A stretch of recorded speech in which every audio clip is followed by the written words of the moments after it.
we know who gets the awards, but I've been wondering the whole time, who gets the wine?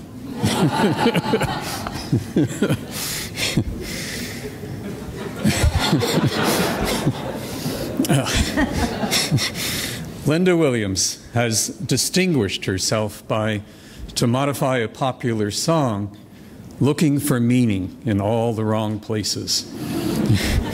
She sought meaning where others have found sources of raw emotion, unadulterated thrills, guilty pleasures, moral consternation, social disturbance, and even visceral disgust.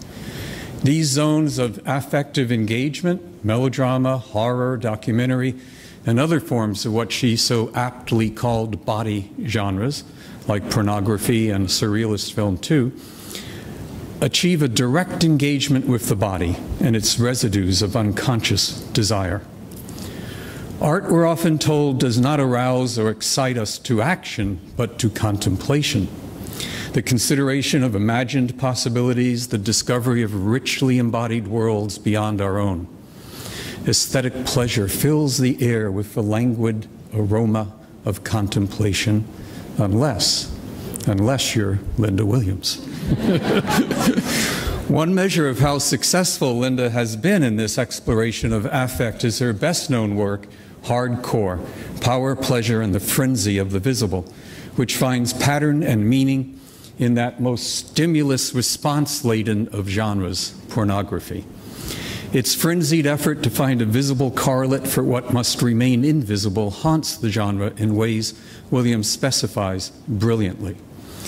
And her more recent book, Playing the Race Card, Melodramas of Black and White from Uncle Tom to O.J. Simpson, places melodrama front and center as a vital element in almost all American culture. Back in the 1984 volume, Linda co-edited with Marianne Doan and Patricia Mellencamp, Revision, Essays in Feminist Film Criticism. They argued that a feminist theory of film does not just add to existing meaning, but finds new forms of meaning that unsettle established categories and male discursive practices.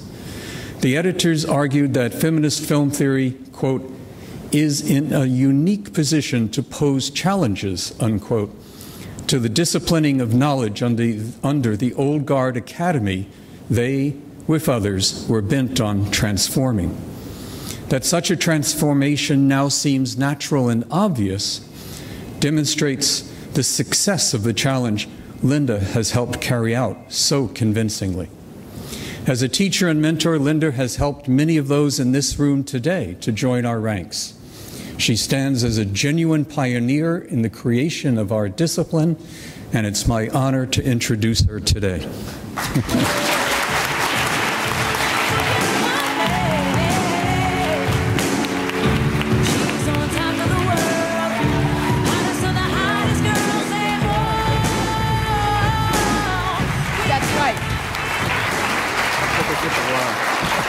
The answer is,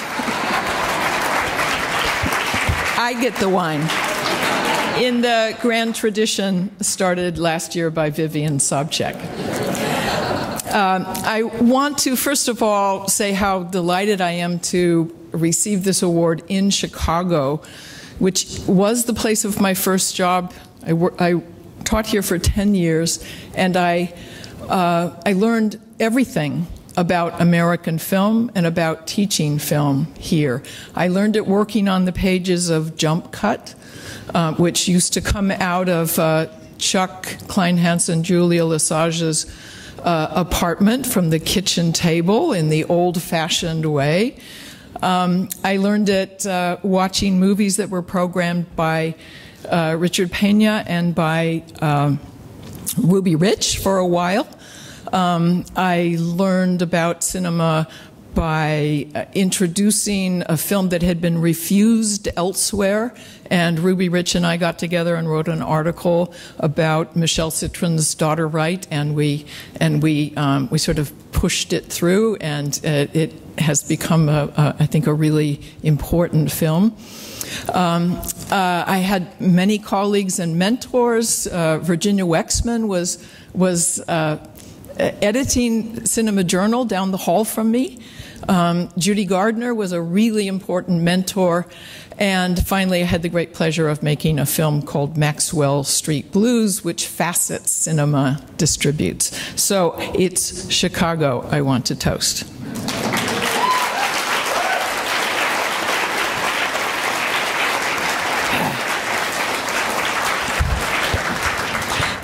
I'm not sure when this award renamed itself from Lifetime Achievement to Distinguished Career, but I'm glad they did. I'm certainly not ready to put a cap on the lifetime, and career achievement doesn't sound so final. I'm truly honored to accept this award, and I have full knowledge that there are many others who deserve it more. But now my difficulty is with the word distinguished, which is not an adjective I associate with myself. Distinguished people command great respect, they show dignity and authority, and that's just not me. So it's confounding. It seems as if my plans to be a revolutionary backfired. And I'm wondering how such a thing happened, so I'm going to retrace my career. I wasn't a bad student, but I was mediocre. Totally unable to understand math or science. When I graduated from high school, I felt fortunate to be going to the local junior college. But suddenly, a $1,000 scholarship gave me the means to attend the other local school in my neighborhood, and my good fortune was that that was UC Berkeley. I graduated from Berkeley with the proper revolutionary credentials, but again, not a terrifically good student. I went to graduate school in Colorado because they gave me a job teaching great books, which I did very badly, and I want to take this occasion to apologize to all of the students I taught the first 10 years of my career. Thank you for enduring stiff lectures, for showing me, through your own engagement and conversation, how to get better. And thank you especially to that 8 a.m. class where I once forgot my lecture notes and discovered that it was possible to teach without them, as long as they had been written first. No one ever called me smart, and I wasn't. The only thing I had going for me, I think, was an ability to work and a certain tenacity about the things that I could not understand, things that provoked me in some way. And I think that's probably the key, a fortuitous failure to understand that provoked more work to try to understand at least some things a little better. But what things? I started out in literature. Film study wasn't on the horizon of the university that I was at. But I had luck in a couple of places. In 1966, when I was still an undergraduate, I saw at the old Cinema Guild where Pauline Kael was doing the programming, I saw a screening of Un Chien Andalou. And it seared into my eyeballs and woke me up to the power of film. What was that slit eyeball all about? Why slit an eyeball? That was my first luck because I remembered that film later in my life. Second was the chance to write the program notes for a film series in Boulder, Colorado. The first experience led me to surrealism. The second led me down a path of writing about film, even just blurbs. And here, I think there's nothing like pretending to know something that makes you want to know it. We all pretend that we know things that we don't, but I doubt that many of you can fathom how powerful the hunger to see and know films was in an era when they were such elusive, ephemeral things. All of us pretended to knowledge that we didn't have based on reading historians and critics who had seen more than us. Today, with the accessibility of so many moving images, and yet at the same time the simultaneous evaporation of them into the digital ether, it seems that we return to a kind of paradoxical form of the earlier condition. Only now it's the glut of images that presents us from catching anything. If moving images were once something that you had to really exert yourself to catch, then when you caught something, it was really marvelous. My generation used to stay up all hours to catch movies that were just names. In high school, I remember staying up late with my mother to watch a movie called Hiroshima Mon Amour, and being acutely embarrassed to see this film about nuclear annihilation and sex. It was embarrassing, but it was intriguing. I remember seeing A Star is Born on television, and then later in life going to a cinema in Paris in order to see it, and it was both dubbed into French, and all of the musical numbers had been cut out. But you caught what you could in those days, any way you could. Catching a film for me meant taking copious notes. There was no other way to try to hold on to it. And I have really file cabinet after file cabinet of notes in which I have written over the same line over and over again. But these records of screenings were important occasions, and I don't have the heart even to this day to throw them away. And I still take notes, even on repeated screenings, as if the text, as Raymond Bellour once put it, was still unattainable. That unattainability is what we don't have as much of today. The more unattainable the film, the greater the desire to see it. In some way, I think my whole career was built on an initial quest to see one particularly elusive film, Luis Buñuel and Salvador Dali's L'Âge d'Or, the film they made after Un Chien Andalou, which was banned in the US and seemed to me, of course because I couldn't get it, the missing key to a whole history of surrealist moving images. Had that film been attainable, I would never have gotten a fellowship to go find it. I would never have landed in Paris in '76 in the seminar of Christian Metz. I would have never had my distinguished career.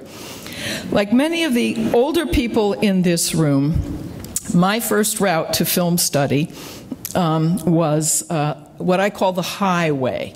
I was a Lacanian psychoanalytic critic. I'd gotten all of that in Paris, and that was very exciting and new at the time.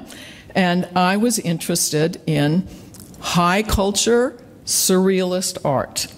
Later, and I think there's a kind of dialectic here, reacting to the insufficiencies of that route, I explored the low ways, mass culture in the lowest of the low, horror film and pornography. But I gave it the respect of high theory, this time Foucault and feminism. And my book on pornography did not ruin my career as I thought it might, but it was odd to be the one person in the room who knew what we were talking about when no one else did. Both surrealism and pornography were unattainable at that time. In the case of pornography, it was not because they were actually rare, but because no archive would have them. So even though surrealism and pornography were on opposite ends of the high-low spectrum, I found them quite compatible and equally amenable to close formal analysis. And both allowed me to feel revolutionary, my old Berkeley training, as I studied them. What I was really unprepared for was the study of the mainstream. I call this the middle way, and for me, this was the hardest. This was the one place that many of us would-be revolutionaries did not want to occupy. How could we be revolutionary studying what some scholars like to call the classical cinema? And of course, what I learned is that the classical cinema doesn't exist, but that's another story. It is, I believe, a pervasive form of melodrama. But in re-encountering melodrama in a new way, no longer as women's films or Circean irony, and even beyond the parameters of racial melodrama, I finally had to face the ordinary bedrock of American culture. And this, I have realized, is where the real action is. I'm convinced that as long as we fail to define what this middle way is in movies and television, we continue to delude ourselves about the radicality of the high or the low that we so often oppose to it. So let's not be afraid to go deeply into the mainstream, and I'm really excited by the books I have seen awarded here that don't seem to that seem to go deeply into the mainstream. My advice to those of you beginning your careers is to find the thing you most take for granted and then to question it. Forget about trends and fashions, don't try to imitate your mentors, and when you become teachers, don't try to reproduce yourself in your students. Further advice: in every project you do, there will be something you will not understand. In order to finish that project, you will have to leave that thing unfinished. Close it down. But I would not worry about that closing down because it will come back to haunt you in the next project. What I closed down in writing about surrealism was gender and any confrontation with the mystery of sexuality. Why, for example, did that eyeball belong to a woman? And, of course, in my next book on pornography, I had to deal with that problem. But then in writing about pornography and thinking about gender and sexuality, I found the thing that I couldn't really say anything about was race. That became my next project. And this is how it goes. Nothing is ever really finished, and that's why it seems premature to celebrate a career. I do want to say one thing, and this is a tradition that Vivian began last year, about writing, which turns out to be the key to absolutely everything. I want to here share another piece of advice. Revise, revise, revise. Let other people tell you what's wrong. I think personally it's necessary to have a certain amount of healthy self-loathing to write well.